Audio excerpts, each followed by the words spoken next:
டென்டூட்ஸ் மக்களுக்கு வணக்கம். இன்னைக்கு நம்மளோட ஷோல எதை பத்தி பேச போறோம் அப்படின்னா, இதுக்கு முன்னாடி நாம நெறைய டாப் 10 வீடியோஸ் பேசியிருக்கோம். சினிமா ஆக்டர பத்தி பேசியிருக்கோம், ஆக்ட்ரஸ் பத்தி பேசியிருக்கோம். அவங்களோட சொத்து மதிப்புகள பத்தி பேசியிருக்கோம், சம்பள பட்டியல பத்தி பேசியிருக்கோம். அந்த வகையில இப்ப நாம பார்க்க போறது, நடிகைகளுடைய சொத்து மதிப்பு எவ்ளோ? டாப் 10 லிஸ்ட்டுக்குள்ள இருக்கக்கூடிய அந்த நடிகைகள் யாரு? அப்படிங்கிறத தான் பார்க்க போறோம். வாங்க பார்க்கலாம். பொதுவா பார்த்தீங்கன்னா, சினிமாவுல நடிக்கிறவங்கலாம் கோடிகள்ல சம்பளம் வாங்குவாங்க அப்படின்னு சொல்லுவாங்க.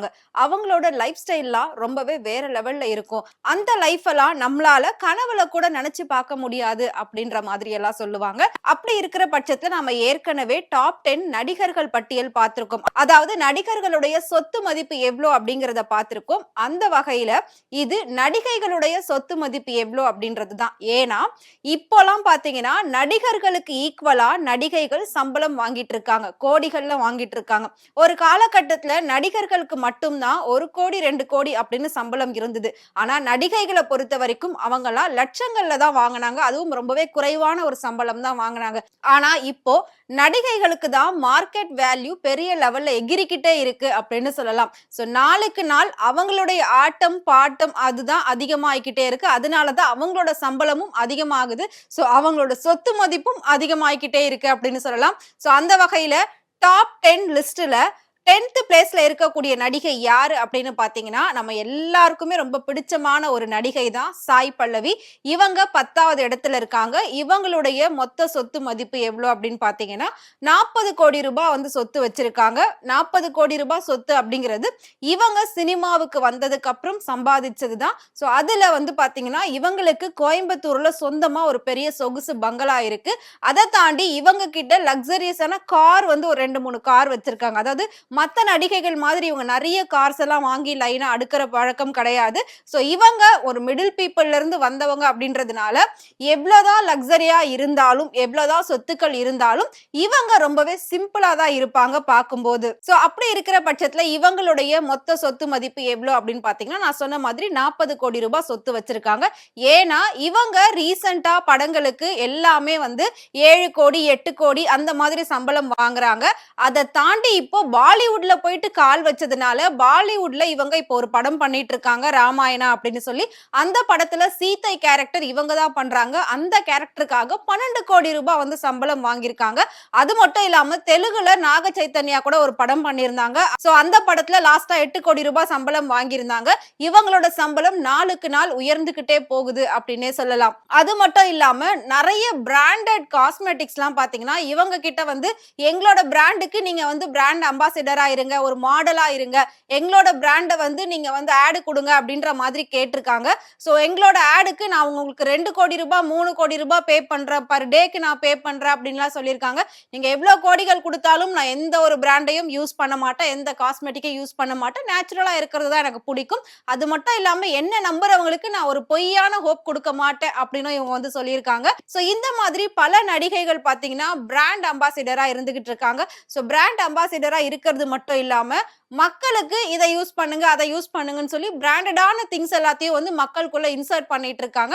பட் அந்த வகையில பாக்குறப்போ சாய் பல்லவி ரொம்ப ஜென்யூனா இதுவரைக்கும் எந்த ஒரு ஆட் ஷூட்லயும் நடிக்காத ஒரு நடிகை அப்படின்னே சொல்லலாம். சோ அடுத்ததான் நம்ம 9வது இடத்துல பார்க்க போறது கீர்த்தி சுரேஷ். ஏற்கனவே நம்ம வந்து இவங்களை பத்தின வீடியோ போட்டுட்டோம். ஏன்னா இவங்களோட பர்த்டே செலிப்ரேஷன் ரீசெண்டா நடந்தது.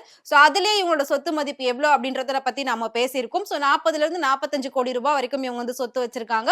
இவங்க இப்ப வந்து கல்யாணம் பண்ண ஆள் பாத்தீங்கன்னா அவரும் மிகப்பெரிய ஒரு பணக்காரர்னு சொல்றத கோடீஸ்வரர்னு சொல்லலாம். இன்டர்நேஷனல் லெவல்ல பிசினஸ் எல்லாம் பண்ணிக்கிட்டு இருக்காரு. சோ இவங்களோட அம்மா அந்த காலகட்ட நடிகை, அது நம்ம எல்லாருக்குமே தெரியும். ஆனா அவங்க அம்மா வாங்காத பேரை தான் இப்ப கீர்த்தி சுரேஷ் வாங்கிக்கிட்டு இருக்காங்க. சோ இவங்க மூலமா தான் இப்ப சொத்துக்கள் இவங்களுக்கு ரொம்பவே அதிகமா இருக்கு. அப்படி இருக்கிற பட்சத்துல கீர்த்தி சுரேஷ் கிட்ட பாத்தீங்கன்னா லக்ஸரியஸான கார் வந்து நிறையவே இருக்கு. ஏன்னா கீர்த்தி சுரேஷ்க்கு கார் கலெக்ஷன் அப்படின்னா அது ரொம்பவே பிடிக்கும். அதனால இவங்க கிட்ட நிறைய லக்ஸரியஸ் கார் இருக்கு. அந்த கார்களோட மதிப்பே பாத்தீங்கன்னா கிட்டத்தட்ட 70 லட்சம் 80 லட்சம் 2 கோடி இந்த மாதிரி எல்லாம் வந்து கார் வச்சிருக்காங்க. அது மட்டும் இல்லாம இவங்களுக்காக சென்னை, ஹைதராபாத் இந்த மாதிரி இடங்கள்ல சொகுசு பங்களாவும் வச்சிருக்காங்க, அபார்ட்மெண்ட்ஸ் வச்சிருக்காங்க. இந்த மாதிரி எல்லா விஷயமும் இவங்க வச்சிருக்காங்க. அதை தாண்டி இவங்க நடிச்சு சேர்த்த சொத்து மதிப்பு அப்படின்னா அது வந்து 40ல இருந்து 45 கோடி. சோ அடுத்ததா 8வது இடத்துல நம்ம பார்க்க போறது ஹன்சிகா மோத்வானி. இப்ப அவங்க மார்க்கெட்ல இல்ல அப்படின்னாலும் ஒரு 10 வருஷத்துல கிட்டத்தட்ட பல படங்கள் பண்ணிட்டாங்க, பல முன்னணி நடிகர்கள் கூட சேர்ந்து நடிச்சிட்டாங்க. பல லாங்குவேஜ்ல அவங்க நடிச்சுட்டாங்க. அவங்க அறிமுகம் ஆனதே பாலிவுட்ல தான். சோ சின்ன வயசுல இருந்தே அவங்க வந்து சைல்ட்ஹுட் ஆர்டிஸ்டா நடிச்சிருக்காங்க. அதுல இருந்து பாத்தீங்கன்னா ஹீரோயினியா வந்தாங்க. வந்த உடனே அவங்களோட லக்கு கடகடன்னு எல்லா ஹீரோ கூடவுமே சேர்ந்து நடிச்சுட்டாங்க. நான் சொன்ன மாதிரி எல்லா லாங்குவேஜ்லயும் நடிச்சுட்டாங்க. அது மட்டும் இல்லாம இவங்க கல்யாணம் பண்ணியிருக்க அந்த பெர்சன் பாத்தீங்கன்னா, அவரும் மிகப்பெரிய ஒரு பிசினஸ் மேன் தான். சோ இவங்களோட மொத்த சொத்து மதிப்பு எவ்வளவு அப்படின்னு பாத்தீங்கன்னா, 50 கோடி ரூபாய் கிட்ட சொத்து மதிப்பு வச்சிருக்காங்க. இவங்க நிறைய சோசியல் ஆக்டிவிட்டீஸும் பண்ணிட்டு இருக்காங்க.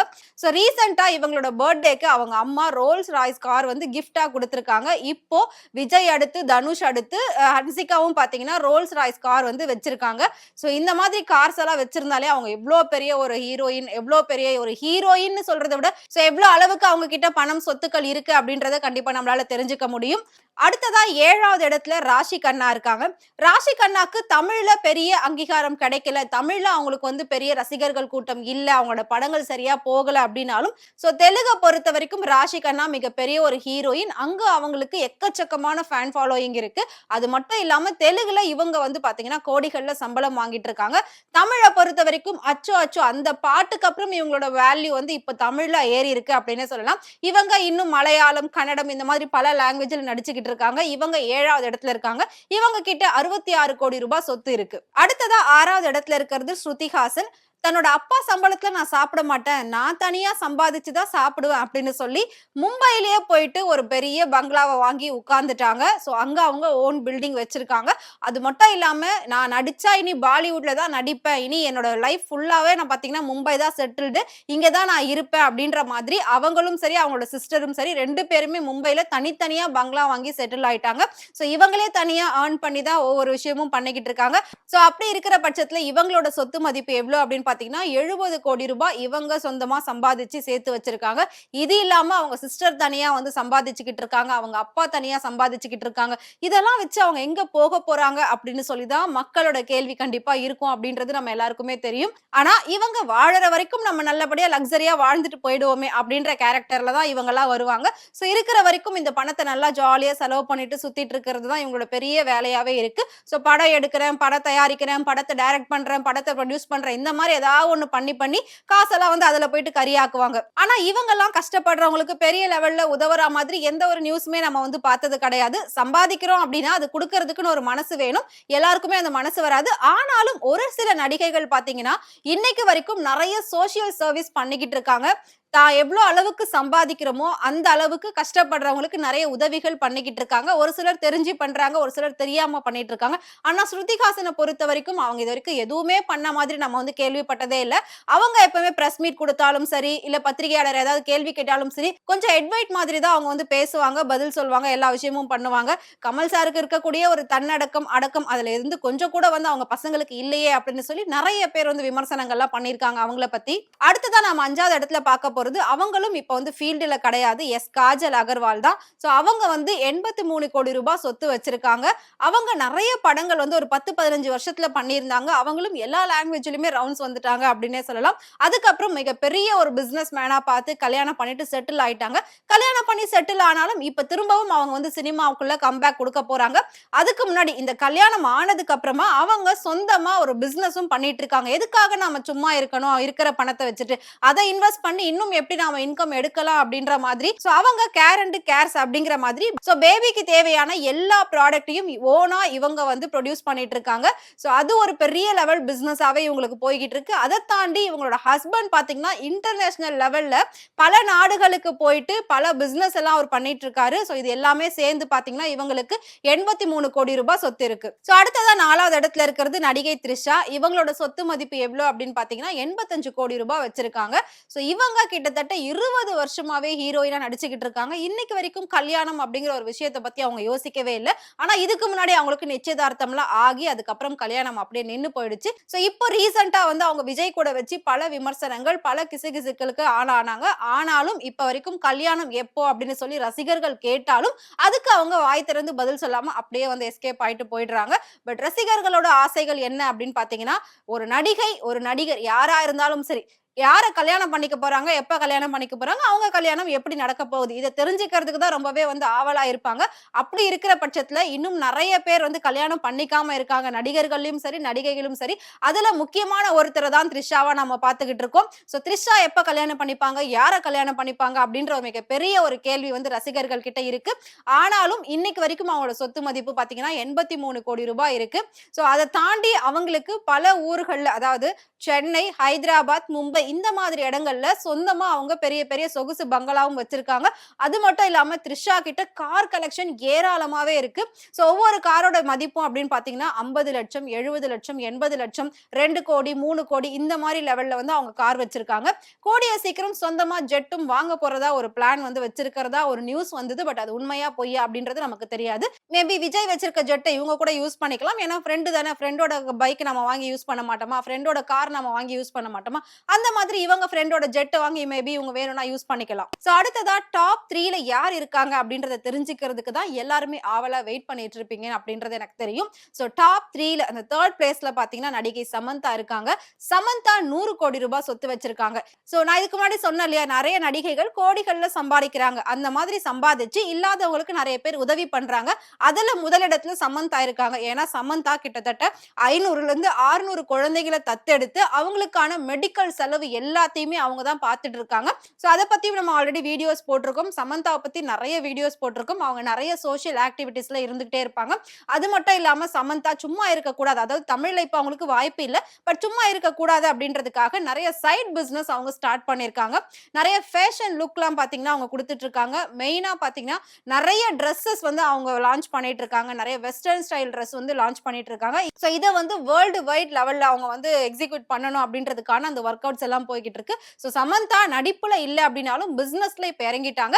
கூடிய சீக்கிரம் அவங்க கல்யாணம் பண்ணிக்க போறதாவுமே ஒரு நியூஸ் வந்தது. அதை பத்திலாம் கூட நம்ம நிறைய வீடியோஸ்ல வந்து பேசியிருக்கோம். அடுத்த வீடியோ நம்ம கண்டிப்பா சமந்தாவோட கல்யாணத்தை பத்தி தான் பேசுவோம் அப்படின்னு நினைக்கிறேன்.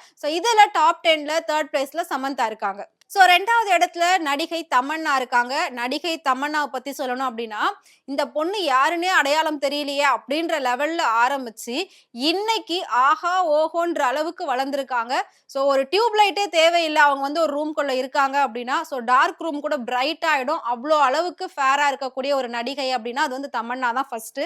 அவங்களோட கலருக்கே பாத்தீங்கன்னா அவங்களோட மேக்கப்பே இல்லாம அவங்க ரொம்பவே நேச்சுரல் லுக்காவே காட்டுவாங்க. அந்த லெவல்ல அவங்களோட கலர் ரொம்பவே ஹைலைட்டா தெரியும். அவங்க தமிழ், தெலுங்கு, ஹிந்தி அப்படின்னு சொல்லி எல்லா லாங்குவேஜ்லயும் வலம் வந்துகிட்டு இருக்காங்க. முக்கியமா டாப் ஹிட் அப்படின்னா காவாலா பாட்டு, அச்சு அச்சோ பாட்டு. இந்த 2 பாட்டும் தான் தமன்னாக்கு தூக்கி கொடுத்திருக்கு அப்படின்னு சொல்லலாம். அடுத்ததா பாலிவுட்ல அவங்க இறங்கி இருக்காங்க. இப்போ ஃபுல் அண்ட் ஃபுல் பாத்தீங்கன்னா சோலோ சாங்ஸுக்காகவே 5 crore 6 crore அப்படின்ற மாதிரி அவங்க சேலரி வாங்கிட்டு இருக்காங்களாம். அதே மாதிரி இன்னும் பல பாடல்களுக்கு அவங்க வந்து கமிட் ஆயிருக்கிறதாவும் சொல்லியிருக்காங்க. பட் தமன்னாவோட சொத்து மதிப்பு அப்படின்னு பாக்குறப்ப 120 கோடி ரூபாய் வச்சிருக்காங்க. தமன்னாக்கு கிட்டத்தட்ட பாத்தீங்கன்னா மும்பையிலே 3-4 பங்களா வச்சிருக்காங்களாம். அது இல்லாம ஹைதராபாத்ல மிகப்பெரிய ஒரு அபார்ட்மெண்ட் ஓனா வச்சிருக்காங்களாம். தமன்னா கிட்டயும் எக்கச்சக்கமான லக்ஸரியஸ் கார் எல்லாமே வச்சிருக்காங்க. இதை தாண்டி அவங்களும் ஏதாவது ஒரு பிசினஸ் பண்ணணும் அப்படின்னு சொல்லி ட்ரை பண்ணிட்டு இருக்காங்க. பட் இப்போ அவங்களுக்கு இந்த சினிமாவே ரொம்பவே பிஸியா இருக்கிறதுனால பிசினஸ் பத்தி யோசிக்கிறதுக்கு டைம் இல்ல. பட் பணத்தெல்லாம் சேர்த்து வச்சுட்டு இன் ஃபியூச்சர் சினிமா வாய்ப்பு குறைய ஆரம்பிக்கும் போது அந்த பணத்தை கொண்டு போய் பிசினஸ்ல இன்வெஸ்ட் பண்ணி அடுத்து நாம வந்து ஒரு பிசினஸ் உமனா மாறிடலாம் அப்படின்ற மாதிரி ஒரு கால்குலேஷன்ல தான் இருந்துட்டு இருக்காங்க. நம்ம டாப் 1ல யாரை பார்க்க போறோம் அப்படின்னா கண்டிப்பா உங்க எல்லாருக்கும் நான் சொல்றதுக்கு முன்னாடியே தெரிஞ்சிருக்கும். எஸ், நயன்தாரா தான் டாப் 1ல இருக்காங்க. 150 கோடி சொத்து மதிப்போட இருக்காங்க. போயஸ் கார்டன்ல அவங்க ஒரு பெரிய ஸ்டுடியோ வச்சிருக்காங்க. அதோட மதிப்பே 150 கோடியா இருக்குமே அப்படின்னு கண்டிப்பா நீங்க எல்லாருமே நினைப்பீங்க, சொல்லுவீங்க. எஸ், போயஸ் கார்டன்ல அவங்க மிகப்பெரிய ஒரு ஸ்டுடியோ வச்சிருக்காங்க. அதோட மதிப்பே பல கோடிகள் இருக்கும் தான். ஆனா 150 கோடி எல்லாம் கிடையாது. அவங்களோட சொத்து மதிப்பு அப்படின்னு பாத்தீங்கன்னா 150 கோடி வச்சிருக்காங்க. பட் இது இல்லாம தான் அந்த அபார்ட்மெண்ட்ஸ், பங்களா, சொகுசு பங்களா இது எல்லாமே. அதை தாண்டி நடிகைகள்லயே பிரைவேட் ஜெட் வச்சிருக்கக்கூடிய ஒரு நடிகை அப்படின்னா அது வந்து நயன்தாரா தான். இவங்க ஓனா பிரைவேட் ஜெட் வச்சிருக்காங்க. இதை பத்தியும் நம்ம ஆல்ரெடி ஒரு வீடியோல பார்த்திருக்கோம். இது எல்லாத்தையும் தாண்டி நான் சொன்ன இந்த டாப் 10 லிஸ்ட்ல இருக்கக்கூடிய ஒவ்வொரு நடிகைகளுமே பாத்தீங்கன்னா, அதாவது சாய் பல்லவியை தவிர்த்து டாப் 9ல இருக்கக்கூடிய ஒவ்வொரு நடிகைகளும் சினிமா படங்கள் இல்லாம எல்லாருமே பிராண்ட் ஆட் ஷூட்ல பண்ணிட்டு இருக்காங்க. ஒவ்வொரு பிராண்டுக்குமே பாத்தீங்கன்னா பாத்தீங்கன்னா ஒவ்வொருத்தரும் 30ல இருந்து 40 லட்சம் ரூபாய் வரைக்கும் சார்ஜ் பண்றாங்க. சோ ஒரு சில நடிகைகள் 70-80 லட்சம் ரூபாய்க்கு கூட ஆட் ஷூட்லாம் பண்ணிருக்காங்க. அதாவது இந்த கோல்கேட், அப்புறம் காரு, மேக்கப் கிட் இந்த மாதிரி நிறைய ஆட் ஷூட் எல்லாம் ஒவ்வொரு நடிகைகளும் பண்ணிருக்காங்க. இதுல குறிப்பா சொல்லணும் அப்படின்னா தமன்னா வந்துட்டு சுகரே அப்படிங்கிற ஒரு காஸ்மெட்டிக் ஆட் ஷூட் பண்ணியிருந்தாங்க. அதுக்கு அவங்க கிட்டத்தட்ட 80 lakhs to 1 crore அப்படின்ற மாதிரி சேலரி வாங்கியிருக்காங்க. அந்த ஷூட் என்னங்க ஒரு நாள் 2 நாள் நடந்திருக்குமா, அதுக்கு 80 லட்சம் ரூபாயில இருந்து 1 கோடி ரூபாய் வரைக்கும் சம்பளமா அவங்க வாங்கியிருக்காங்க.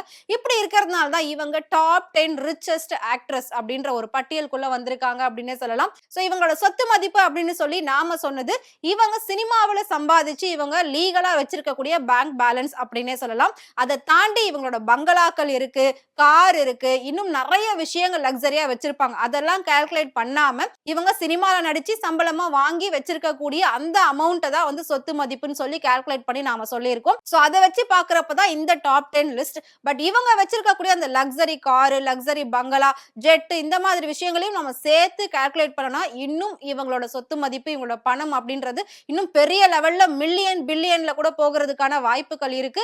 ஏன்னா அந்த லெவல்ல இன்னைக்கு எல்லாருமே வந்து எப்படியெல்லாம் பணத்தை சம்பாதிக்கலாம் அப்படின்னு பார்த்து பார்த்து சம்பாதிச்சுக்கிட்டு இருக்காங்க. சோ நாம இன்னமும் 20,000 30,000 ரூபாய்க்காக ஓடிக்கிட்டு இருக்கோம். இதுதான் மிடில் கிளாஸோட லைஃப் ஸ்டைல். சோ அவங்க லைஃப் ஸ்டைலுக்கும் நம்மளோட லைஃப் ஸ்டைலுக்கும் நிறைய டிஃபரெண்ட் இருக்கு. ஏணி வச்சா கூட எட்டாது அப்படின்னு சொல்லுவாங்களா, அது இதுதான் போல இருக்கு. சோ அவங்க வேற, நாம வேற. அவங்க ரசிக்க வைக்கக்கூடிய இடத்துல இருக்காங்க, அதை பார்த்து ரசிக்கக்கூடிய இடத்துல நாம இருக்கும். அதுதான் நமக்கான ஒரு டிஃபரெண்ட். சோ நான் சொன்ன இந்த டாப் 10 நடிகைகள்ல உங்களுக்கு யாரை பிடிக்கும் அப்படின்றத மறக்காம கமெண்ட் பாக்ஸ்ல எங்களுக்கு கமெண்ட் பண்ணுங்க. இதே மாதிரி சினிமாவை பத்தியும் சினிமா நடிகர் நடிகைகளை பத்தியும் நிறைய சுவாரஸ்யமான விஷயங்கள், டே பை டே இன்ட்ரெஸ்டிங்கான விஷயங்கள்லாம் தெரிஞ்சுக்கணும் அப்படின்னு நினைச்சீங்கன்னா மறக்காம ஃப்ரெண்ட் டூர் சேனலை ஃபாலோ பண்ணிக்கோங்க.